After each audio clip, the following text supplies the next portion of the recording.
Since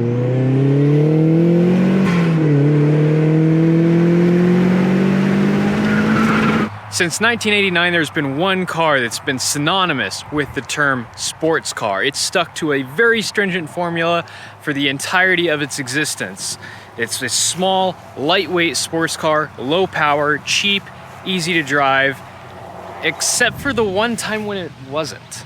This is a second generation Mazda Miata, a 2004 Mazdaspeed. The Mazdaspeed is a result of Mazda listening to years of people complaining that the Miata would be so much better if it just had a little bit more power, and so they did so by slapping a turbo on the pre-facelift engine and just shoving it in a car. There you go. The turbo in question is tiny, producing a mere 8 pounds of boost, which is about 178 horsepower in this 1.8 liter four-cylinder. The turbo did succeed in making the car quicker, but it was not without its detractors. In stock form, there were quite a few noted issues with the Mazdaspeed Miata. A small intercooler that couldn't keep intake temps down, a low rev limit of just 6,500 RPM that made it poorly suited to autocross, combined with the shorter ratio rear end and 6-speed manual trans that meant you were doing way too much shifting and not letting the turbo spool out, and low boost that really didn't deliver on what people imagined a turbo Miata would really be like.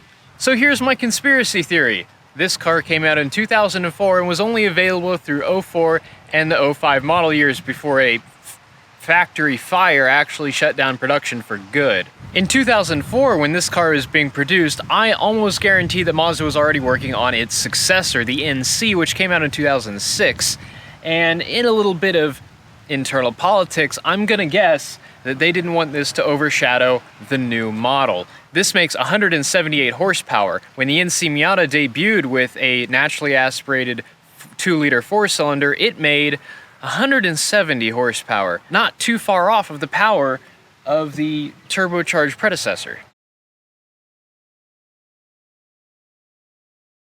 Moreover, the Mazdaspeed's kind of heavy. The NC's thought of as being the heaviest of the Miata generations, but it was actually just a little bit lighter on release than the NB Mazdaspeed. Whatever the reasoning may be, the result is a car that was met with lukewarm reception at best. Combined with a fairly astronomical sales price, it just didn't really take off. But while fairly mediocre in stock form, the Mazdaspeed did provide a platform, a factory boosted engine, and where there's boost, you can turn the boost up, and this one is indeed turned up. This particular car has an upgraded intercooler. It's also producing 10 pounds of boost instead of 8. There are fender braces, coilovers, aftermarket wheels and tires, a full exhaust, aftermarket intake piping, and a bit rowdier blow-off valve, just for the fun of it. So in 2020, when every commuter car on the market is available with an optional 2-liter turbo, how does this 1.8 really hold up to the test of time? Well, guess I'll just have to find out. Yeehaw, kids, here we go. Look at that. It's got a boost gauge.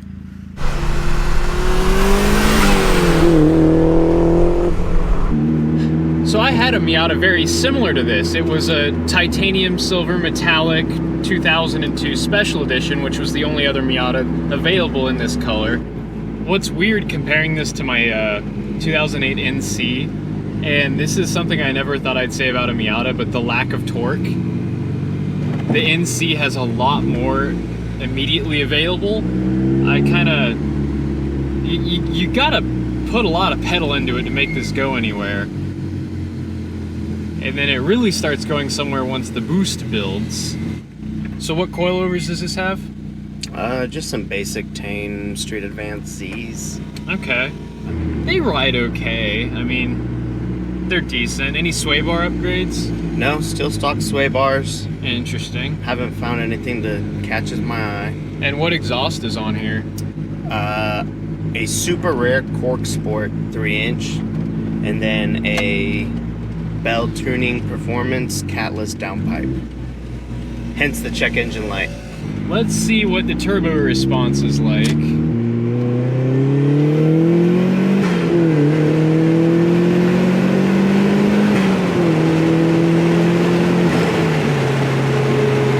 It takes a while to build, but the response is so much fun. You put your foot in it and you're kind of like, oh, well, okay. And then it just pushes you back a little bit more and a little bit more. And then it's time to shift. And away you go.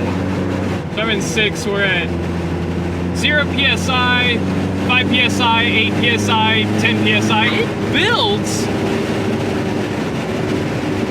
And it makes all the best noises. Modified turbo cars are just such a completely different animal from the modern stuff. So much effort goes into making it so that you don't notice the turbo. And I get that on, like, you know, that Maxima up there, which I think those are turbo, I don't know. It makes sense on a economy car, but in a sports car, I want the drama. I want the hacked together, built in my garage feeling that you get from older turbo cars and some modified turbo cars. I mean, it's not great for outright performance, but a Miata's not about the numbers. It's about all these wild feelings.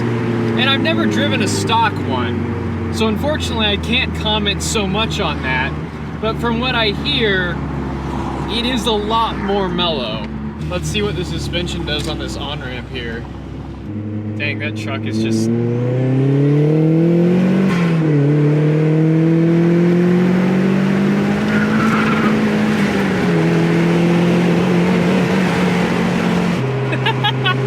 I had to grab my imaginary handle. So, power oversteer in the dry on a Miata on sticky tires. That's not normal. That's not something that Miatas do. Why are people driving like such idiots today?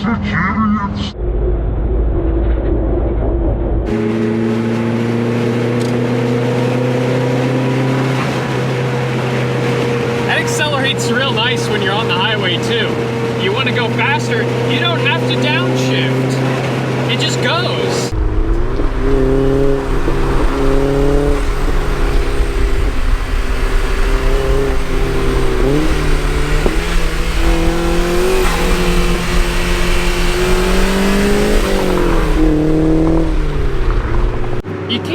You can't just go one speed. Oh, that was... Oh. Expansion joints aren't great, are they? Yes. You don't want to go the same speed because you just want to hear the... I love it.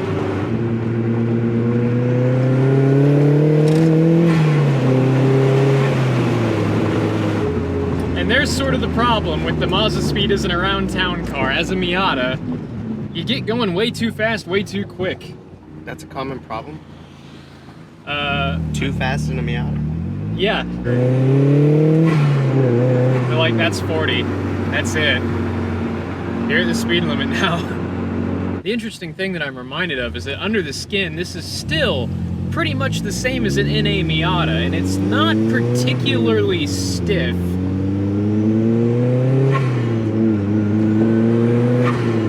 As you drive along, there's a decent amount of what's known as cowl shake, where the firewall of the car kind of rocks back and forth independently of what your seat's bolted to, which results in the steering wheel kind of moving around relative to me. This thing is an experience, though. We should line it up next to the NC. I'm curious how that would do. Oh, I'm sure my car would get spanked. And I'm sure we'd both miss at least one gear. Yeah. I would miss second or third or fourth to fifth. I'd miss second to third for sure. I'm not sure what it is, but Mazda is terrible at making 6 speeds. Well, no, it's not Mazda. The 6-speed in this car is actually manufactured by Aisin. The 5-speed is an in-house Mazda transmission, and I think that's why it feels so much nicer to use. Both of my NAs had Mazda 5-speeds, and my NB had a 6-speed, and my NC has a 6-speed. And in every instance, the 6-speed is just kind of notchy and crunchy.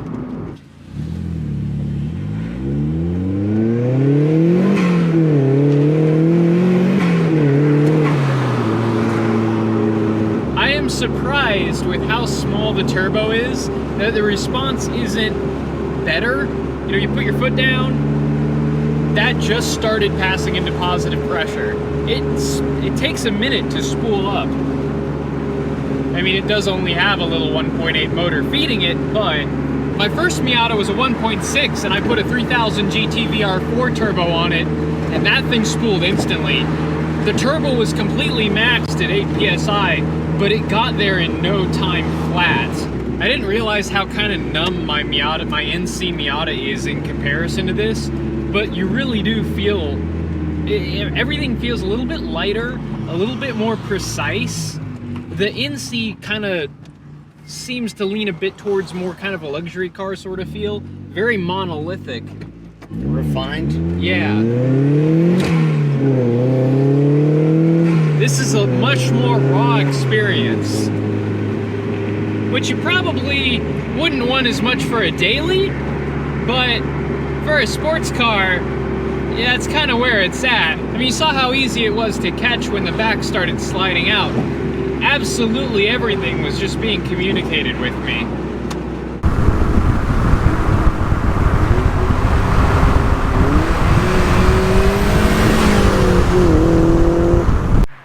There you have it. That is the Mazdaspeed Miata, a weird, low production run car that's not all about the numbers, but it is pretty big on the experience. That is a pretty wild thing to drive all around.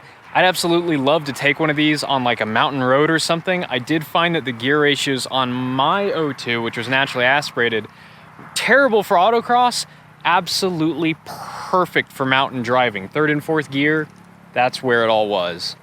So if a turbo Miata or Mazdaspeed pops up on Craigslist near you, I definitely suggest checking it out. Go get one, go experience the best roadster that ever was made, but with more power this time. You can pick these up for a lot less than an S2000, and I definitely think this is the better buy. Bet that'll make a few people mad. Better than a Lexus. I mean... Better than Elliot's Prius, too. Shout out Elliot Albus. Thanks for watching. I'll see y'all in the next video.